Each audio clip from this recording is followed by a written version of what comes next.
И забыла сказать, да, в InShot мы можем редактировать звук. Смотрите. То есть, например, вот здесь вот у меня идет вот такой вот звук. Я могу его извлечь аудио. Вот. То есть оно у меня сохранится на устройстве, эта аудюшка. А что я еще могу сделать?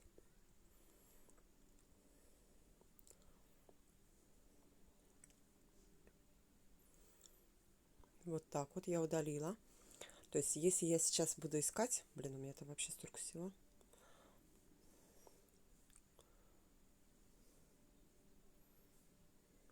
Не знаю, где она у меня, короче. У меня тут чудеса.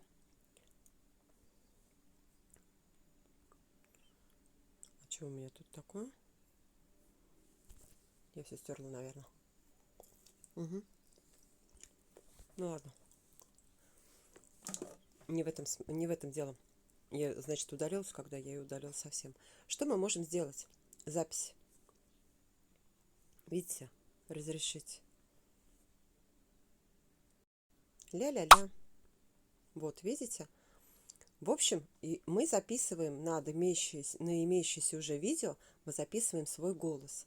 Иногда бывает, не иногда, всегда бывает, то, что когда что-нибудь снимаешь, тебе всегда все мешают. Это нормально. Но у нас есть возможности много, просто потом это все сделать. Мы можем записать видео, а потом его переозвучить. Вот особенно, когда без головы, без всего, да, то есть такая возможность есть. Если вы снимаете свое лицо, понятно, что не будет такой возможности. А здесь, пожалуйста, можно наложить музыку, я накладываю в инсте, можно здесь свою музыку, сделать ее тихонькую и записать сверху голос. То есть как угодно. Вот так вот.